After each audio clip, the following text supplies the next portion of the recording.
السلام علیکم ورحمۃ اللہ تعالی وبرکاتہ۔ امید کرتا ہوں آپ تمام لوگ خیر و عافیت سے ہوں گے۔ میرے عزیز ساتھیوں، آج ہم آپ لوگوں کے لیے بہت ہی حیرت انگیز واقعہ لے کر حاضر ہوئے ہیں، تو آپ لوگوں سے میری گزارش ہے کہ اس واقعے کو پورا ضرور سنیں۔ واقعہ یہ ہے کہ حضور نبی اکرم صلی اللہ تعالی علیہ وسلم کا سینہ مبارک کیوں چاک کیا گیا اور کس نے آپ کا سینہ مبارک چاک کیا۔ حضرت حلیمہ سعدیہ رضی اللہ تعالی عنہ نے حضور علیہ الصلوۃ والسلام کو بچپن میں دودھ پلانے کی سعادت حاصل کی۔ حضرت حلیمہ سعدیہ فرماتی ہیں کہ جب حضور صلی اللہ تعالی علیہ وسلم نے پہلی مرتبہ باتیں کی تو میں حیران رہ گئی۔ آپ نے اپنی زبان اطہر سے سب سے پہلے اللہ اکبر، الحمدللہ ہی رب العالمین، سبحان اللہ کے الفاظ ادا فرمائے۔ حضرت حلیمہ سعدیہ فرماتی ہیں کہ میں نے حضور علیہ الصلوۃ والسلام کو پنگوڑے میں چاند سے باتیں کرتے دیکھا، یعنی جھولے میں چاند سے باتیں کرتے دیکھا۔ آپ جس طرف اپنی انگشت مبارکہ سے چاند کو اشارہ فرماتے، چاند اسی جانب چھپ جاتا اور فرشتے آپ صلی اللہ تعالی علیہ وسلم کو جھولا جھلاتے۔ حضور علیہ الصلوۃ والسلام نے کبھی بھی کپڑوں میں یا بستر پر پیشاب نہیں کیا تھا۔ آپ کے پیشاور وغیرہ کرنے کا ایک وقت مقرر تھا۔ آپ معمول پر اٹھتے، حضرت حلیمہ سعدیہ فرماتی ہیں میں پیشاب کراتی، مقررہ وقت پر دودھ نوش فرماتے، مقررہ وقت پر آرام فرماتے۔ جب بھی میں ارادہ کرتی کہ آپ کے دنے مبارک کو یعنی دانت مبارک کو دودھ وغیرہ سے پاک و صاف کروں تو یہ کام غیب سے خود بخود ہو جاتا۔ اللہ اکبر۔ حضور علیہ الصلوۃ والسلام جب تھوڑے سے بڑے ہوئے تو گھر سے باہر آنے جانے لگے۔ محلے کے بچوں کو کھیلتے ہوئے دیکھتے مگر خود الگ کھڑے رہتے اور ان کے ساتھ کھیل کود میں مشغول نہ ہوتے۔ حضرت حلیمہ سعدیہ رضی اللہ تعالی عنہ نے فرماتی ہیں کہ ایک روز حضور صلی اللہ تعالی علیہ وسلم مجھ سے پوچھنے لگے کہ میرے بھائی کہاں ہیں، آج دکھائی نہیں دے رہے ہیں۔ میں نے کہا وہ بکریاں چرانے کو گئے ہیں، شام کو آ جائیں گے۔ چشم اطہر میں آنسو بہا کر فرمانے لگے میں بھی کل ان کے ساتھ جاؤں گا۔ یہ حضور صلی اللہ تعالی علیہ وسلم کے الفاظ ہیں۔ حضرت حلیمہ سعدیہ فرماتی میں نے کہا میرے بیٹے جیسے تمہاری خوشی، چنانچہ دوسرے دن خوشی خوشی اٹھے۔ میں نے ہاتھ منہ دھلا کر سر مبارک پر تیل لگایا، کنگھی کی آنکھوں میں سرما لگایا، نیا لباس پہنایا اور ایک چھڑی دستے اطہر میں پکڑا دی۔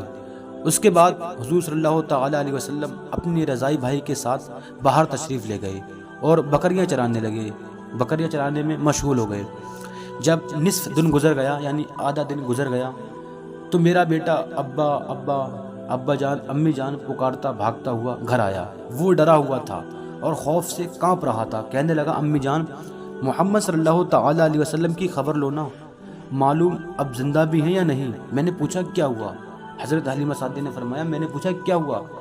اس پر بتایا کہ محمد صلی اللہ تعالی علیہ وسلم ہمارے ساتھ کھڑے تھے کہ اچانک ایک شخص نمودار ہوا اور ان کے قریب آ کر انہیں ہمارے درمیان سے پہاڑ کی چوٹی پر لے گیا اور لٹا کر ان کا شکم مبارک چاک کر دیا۔ آگے ہم نہیں جانتے کہ ان کا کیا حال ہوا۔ حضرت حلیمہ سعدیہ رضی اللہ تعالی عنہ فرماتی ہیں کہ یہ سنتے ہی میں اور میرے خاندان سے چراگاہ کی طرف روانہ ہو گئے۔ وہاں جا کر دیکھا کہ حضور صلی اللہ تعالی علیہ وسلم پہاڑ کی چوٹی پر زندہ سلامت تشریف فرما ہیں۔ میں آگے بڑھی، سر مبارک اور منہ کو چوما، اٹھا کر گلے لگایا اور پھر حال پوچھا۔ فرمانے لگے میں اپنے رضائی بھائی کے ساتھ کھڑا تھا کہ میری نظر تین اشخاص پر پڑی، تین شخصوں پر پڑی۔ ان میں سے ایک کے ہاتھ میں چاندی کا آفتابہ تھا اور دوسرے کے ہاتھ میں سب زبرت کا دشت تھا جو برف سے بھرا ہوا تھا۔ انہوں نے مجھے پکڑا، میرے تمام ساتھی یہ دیکھتے ہی بھاگ گئے۔ حضور صلی اللہ تعالی علیہ وسلم کے ساتھ کے جو لوگ تھے، جو ساتھی تھے، وہ آپ کا یہ منظر دیکھ کر بھاگ گئے۔ اس کے بعد ان تینوں میں سے ایک نے مجھے بڑے آرام سے زمین پر لٹایا اور ایک نے میرے سینے کو جوڑوں کے پاس ناف تک شک کیا یعنی چیر دیا اور مجھے کسی قسم کی تکلیف محسوس نہیں ہوئی۔ اس کے بعد پیٹ ہی رگوں کو نکالا اور برف کے ساتھ خوب اچھی طرح صاف کیا اور اپنی جگہ پر رکھ کر کھڑا ہو گیا۔ اس کے بعد دوسرا شخص آگے بڑھا اور پہلے سے کہنے لگا اب تم ہٹ جاؤ، اور پہلے سے کہنے لگا اب تم ہٹ جاؤ۔ اس کے بعد اس نے میرے دل کو اپنے ہاتھ سے نکالا۔ میں یہ سب کچھ دیکھ رہا تھا، حضور صلی اللہ علیہ وسلم فرما رہے ہیں کہ میں یہ سب کچھ دیکھ رہا تھا۔ پھر دل کو چاک کیا اور اس سے سیاہ لوتڑا نکال دیا اور ایک طرف پھینک کر کہنے لگے یہ شیطان کا حصہ ہے۔ پھر دل میں کوئی چیز جو ان کے پاس تھی رکھ دی۔ پھر اس نے اپنے دائیں اور بائیں کچھ اشارہ کیا گویا کہ وہ کسی چیز کو مانگ رہے ہوں، تو انہوں نے ایک نورانی انگوٹھی اسے دی۔ اس انگوٹھی کی نورانی سے آنکھیں خیر ہو جاتی تھیں۔ اس کے بعد میرے دل پر مہر لگائی اور میرا دل نور سے لبریز ہو گیا اور اس کی ٹھنڈک میرے رگ اور جام میں پھیلتی گئی۔ اس کے بعد تیسرا آگے بڑھا، اس نے اپنا ہاتھ میرے سینے پر ملا اور وہ شگاف مل گیا۔ اس کے بعد مجھے انتہائی محبت سے اٹھایا اور مجھے اپنے سینے سے لگایا اور میری دونوں آنکھوں کے درمیان بوسہ دیا اور کہنے لگے یا حبیب اللہ، آپ کی آنکھیں ہمیشہ روشن رہیں گی اور آپ ہمیشہ خوش رہیں گے۔ اس کے بعد وہ مجھے چھوڑ کر آسمان کی طرف پرواز کر گئے اور میں دور تک ان کو دیکھتا رہا۔ یہ حضور صلی اللہ تعالیٰ علیہ وسلم فرما رہے ہیں۔ حضرت حلیمہ سعدیہ رضی اللہ تعالیٰ عنہ فرماتی ہیں کہ میں نے محمد صلی اللہ تعالیٰ علیہ وسلم سے یہ باتیں سنی تو بڑی فکر مند ہوئی اور ان کو جلدی سے اٹھا کر اپنے گھر لے آئی۔ میرے خاوند اور مجھے دوسرے لوگوں نے یہ مشورہ دیا کہ میں ان کو کسی کائن کے پاس لے کے جاؤں، کائن یعنی نجومی، تاکہ یہ واقعہ سن کر وہ کچھ بتائے۔ حضور صلی اللہ تعالیٰ علیہ وسلم فرمانے لگے کہ مجھے کسی کائن کے پاس لے جانے کی ضرورت نہیں، میں ٹھیک ہوں۔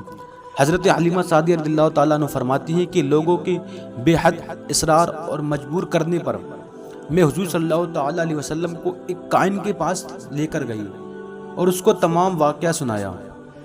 کائن مجھ سے کہنے لگا کہ میں تمام واقعہ اس بچے کی زبانی سنوں گا۔ اس پر حضور علیہ الصلوۃ والسلام نے تمام کیفیت بیان فرما دی۔ سنتے ہی اچانک کائن اپنی جگہ سے اچھلا اور حضور کو پکڑ کر کہنے لگا لوگو آؤ، اس بچے کو قتل کر دو اور مجھے بھی اس کے ساتھ ہی قتل کر دو۔ اگر یہ زندہ رہ گیا تو پھر یہ جوان ہو کر تمہیں اپنے دین سے برگشتہ کر دے گا، توحید کا درس دے گا، تم کو ایسے دین کی طرف بلائے گا جس سے تم بیگانہ ہو۔